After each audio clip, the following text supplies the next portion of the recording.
Goeiemiddag en baie welkom by ons Sabbatsluiting vir vandag. Kom ons sluit die oë.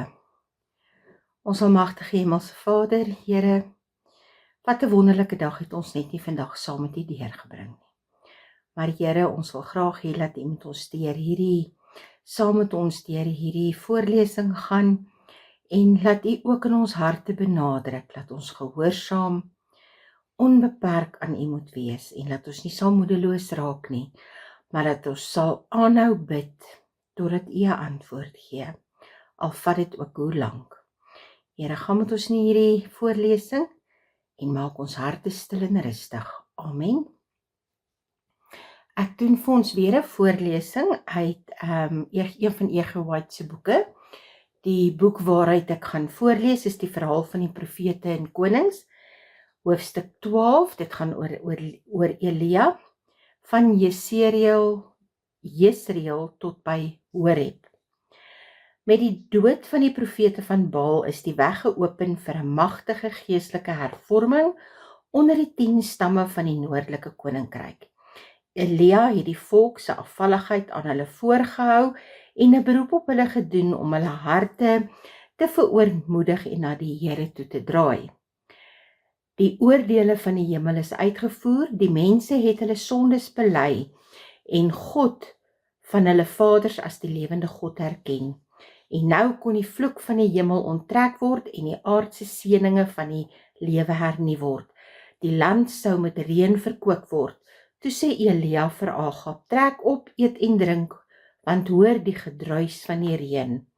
Daarna het Elia na die top van die berg gegaan om te bid. Dit was nie vanweë enige uiterlike tekens van reën wat Elia met soveel vertroue vir Agab kon gebied om hom vir die reën voor te berei nie. Die profeet het geen wolke in die hemel gewaar en geen donderweer gehoor nie. Hy het eenvoudig die woorde van die Gees van die Here wat hom beweeg het om in antwoord op sy eie sterk geloof uit te spreek en te uiter. Hy het reg deur die dag sonder om terug te deins die wil van God uitgevoer en hy het onvoorwaardelik vertroue in die profeseë van God se woord geopenbaar. En nou dat hy alles in sy mag gedoen het, het hy geweet dat die hemelse seëninge wat voorspel was vrylik sou uitstort. Dieselfde God wat die droogte gestuur het, het oorvloedige reën as beloning vir die doen wat reg was beloof. En nou het Elia gewag vir die beloofde reënbui. Met 'n gesindheid van nederigheid het Elia hom op die grond neergebuig en sy aangesig tussen sy knieë gesteek en by God voorspraak vir 'n berouvolle Israel gedoen.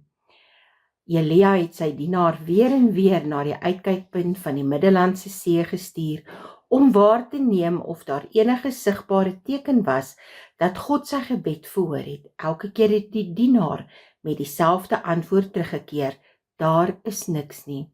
Die profeet het nie ongeduldig geraak of sy geloof versaak nie, maar het voortgegaan met sy ernstige pleidooie. 6 keer het die dienaar teruggekeer met die boodskap dat daar geen teken van reën in die koperagtige hemel was nie. Onverskrokke het Elia hom nog 1 keer gestuur, en hierdie keer het die dienaar teruggekeer met die woorde, daar gaan 'n wolkie soos 'n man se hand op uit oor die see. Dit was voldoende. Elia het nie gewag dat die hemel verdonker nie. In daardie klein wolkie het hy in geloof 'n oorvloed van reën gewaar en het in harmonie met sy geloof opgetree en sy dienaar vinnig na Agab gestuur met die boodskap, gaan op, sê vir Agab, span in en trek af, dat die reën jou nie terughou nie. Dit was as gevolg van Elia se groot geloof dat God hom in hierdie ernstige krisis in die geskiedenis van Israel kon gebruik. Soos wat hy gebid het, het sy geloof uitgereik en die beloftes van die hemel aangegryp en hy het in gebed volhard totdat sy smeekgebede beantwoord was. Hy het nie gewag op volle bewys dat God hom gehoor het nie, maar was gewillig om alles op die geringste teken van goddelike guns te plaas, en wat Elia by magte was om deur God te vermag, kan almal in hulle eie sfeer van aktiwiteite in God se diens verrig, want aangaande die profeet uit die berge van Gilead is geskrywe: Elia was 'n mens net soos ons en hy het ernstig gebid dat dit nie moes reën nie, en dit het op die aarde 3 jaar en 6 maande lank nie gereën nie. Jakobus 5 vers 17. Geloof soos hierdie word vandag in hierdie wêreld benodig. Geloof wat op die woord van God se beloftes beslag sal lê en sal weier om dit te laat gaan totdat die hemel hoor. Geloof soos dit begin ons 'n noue verbintenis met die hemel en verleen aan ons krag om die magte van die duister te bemeester. Dit is deur geloof dat God se kinders koninkryke oorweldig het, geregtigheid uitgeoefen het, beloftes verkry, bekke van leeu's toegestop het, die krag van vuur uitblus, die skerpte van die swaard ontvlug, krag uit swakheid ontvang het, dapper gewees het in die oorlog, leers van vreemdes op die vlug gedryf het. En deur geloof behoort ons vandag die hoogste van God se doel met ons te bereik. As jy kan glo, alle dinge is moontlik vir die een wat glo. Markus 9 vers 23. Geloof is 'n wesenlike element van heersende gebed. En sonder geloof is dit onmoontlik om God te behaag, want hy wat tot God gaan, moet glo dat hy is en 'n beloner is van die wat hom soek, Hebreërs 11 vers 6. En dit is die vrymoedigheid wat ons teenoor hom het, dat ons verhoor as ons iets vra volgens sy wil. En as ons weet dat hy ons verhoor, dan weet ons dat wat ons ook al vra, ons die bedes verkry wat ons van hom gevra het. 1 Johannes 5 vers 14 en 15. Met die volhardende geloof van Jakob en die standvastige volharding van Elia, kan ons versoeke aan die Vader voorlê en aanspraak maak op alles wat hy beloof het. Die eer van sy troon berus op die vervulling van sy woord.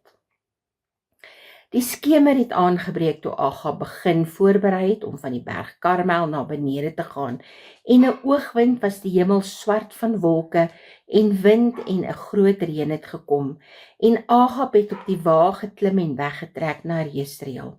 Soos wat hy in die donkerte in verblindende reën na die koningsstad gereis het, kon hy niks voor hom sien nie. Elia, wat as 'n profeet van God Agab voor sy onderdane verneder het en sy afgode priesters gedood het, het hom steeds as Israel se koning erken, en nou as 'n huldeblyk en deur die krag van God versterk, het hy voor die koninklike wa gehardloop en die koning tot by die ingang van die stad begelei. In hierdie beleefde daad van God se boodskapper wat aan die bose koning betoon is daar 'n les vir almal wat beweer dat hulle dienaars van God is, maar wat in hulle eie beraming verhewe is. Hulle huiwer om selfs noodsaaklike dienste te lewer, bevrees dat hulle uitgevind sal word dat hulle die taak van 'n diensnag verrig. Die sulkes het veel te leer uit die voorbeeld wat Elia gestel het. Deur sy woord is die skatte van die hemel 3 jaar lank van die aarde weerhou. Hy is uitsonderlik deur God vereer, deurdat in die antwoord op sy gebed vuur uit die hemel neergedaal het en die offer verteer. Sy hand het die oordeel van God in die slag van die afgode profete uitgevoer en sy smeekbede vir reën is toegestaan. En tog, na hierdie uitsonderlike dade waarmee God sy openbaringe bediening vereer het, was hy bereid om hierdie minderwaardige taak te verrig. Elia en Agab se paaie het by die hek van Jesreel geskei. Die profeet wat verkies het om buite die mure te bly, het homself in sy mantel toegewikkel en op die kaal grond gaan lê en slaap. Die koning het ingegaan en spoedig die beskutting van sy paleis bereik, waar hy aan sy vrou die wonderlike gebeure van die dag meegedeel het en van die wonderlike openbaring van goddelike krag, wat aan Israel bewys het dat Jehovah die ware God en Elia sy gekose boodskapper is. Toe Agab van die koning vertel van die dood van die afgode profete, het Isebel verhard en onberouvol woedend geword. Sy het geweier om toe te gee dat die gebeure op Karmel van die oorheersende voorsienigheid van God getuig en steeds uitdagend het sy blaatant verklaar dat Elia moes sterf. Daardie nag het 'n boodskapper die moe profeet wakker gemaak en die volgende boodskap van Isebel aan hom gelewer. Mag die gode so doen en so daaraan toedoen, sekerlik sal ek môre sulke tyd jou siel maak soos die siel van een van julle. 1 Konings 19 vers 2. 'n Mens sou dink dat nadat soveel dapperheid aan die dag gelê is, dat hy volkome oor konings en priesters en mense geseëvier het, Elia nooit daarna ooit weer sou toegee aan neerslagtigheid of bevrees word nie. Maar hy wat soveel bewyse van God se liefdevolle sorg geseën was nie bo menslike swakhede verhewe nie, en in hierdie donker uur het sy geloof en sy moed hom begewe. Verwilderd het hy uit sy sluimering wakker geword, die reën het uit die hemele neergestort en dit was donker om hom. Hy het vergeet dat God 3 jaar tevore sy skrede na 'n skuiling ver weg van Isebel se haat en Agab se soektog gerig het, en nou het die profeet vir sy lewe gevlug. En toe hy in Berseba in Juda aangekom het, het hy sy dienaar daar laat agterbly, maar self het hy 'n dagreis ver in die woestyn ingegaan. Elia moes nie van sy pos weggevlug het nie.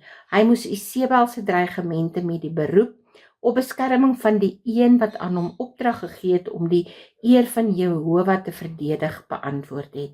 Hy moes aan die boodskapper gesê dat God op wie hy vertrou hom sou beskerm teen die haat van die koning. Slegs enkele ure het verloop sedert sy getuie, sodat hy getuie was van die wonderlike manifestasie van goddelike krag, en dis moes aan hom die versekering gegee het dat hy nie nou versaak sou word nie.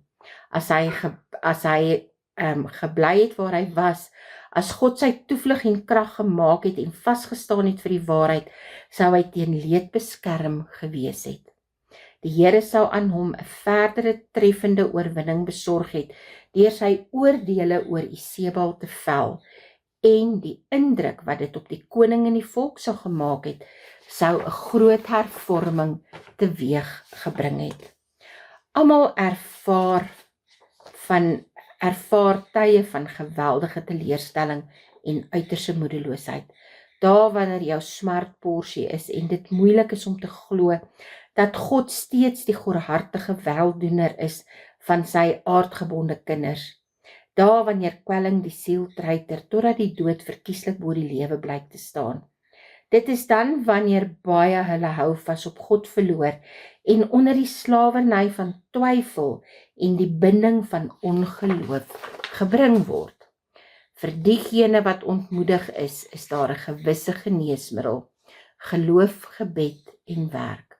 Geloof en aktiwiteit sal versekering en tevredenheid van wat daagliks sal toeneem verleen. Word jy versoek om toe te gee aan angstige voorbodes of volslae wanhoop, self in die donkerste dae wanneer dinge die mees somberste voorkom, moenie bevrees wees nie. Glo in God. Hy is bekend met jou behoeftes. Hy besit al die mag. Sy oneindige liefde en deernis raak nooit uitgeput nie. Moenie vrees dat hy nie sy belofte gestand sal doen nie. Hy is ewige waarheid. Hy sal nooit die verbond wat hy met diegene wat hom liefhet gesmeed wysig nie. En hy sal aan sy getroue diensknegte die mate van effektiwiteit verleen wat hulle behoeftes vereis. Het God Elia in die uur van sy beproewing versaak? Geensins. Hy het sy diensknegt nie minder lief gehad toe Elia self van God en mens verlaat gevoel het nie. Ek gaan vir ons tot sover lees. Kom ons sluit die oë. Ons almagtige Hemelse Vader, wat 'n belofte dat U ons vir geen oomblik alleen sal laat nie. Maak nie saak hoe ons emosies op en af hardloop nie. Here, vat ons aan die hand en moet ons nooit loslaat nie, maar gee vir ons die krag om sterk te wees en standvastig te glo, soos Elia en al die patriarge. Want Here, u woord is waar en u woord is ewig. Ons is baie lief vir u, Here. Ons kan nie sonder u lewe nie. In Jesus naam alleen, amen. Geniet julle nuwe week wat voorlê.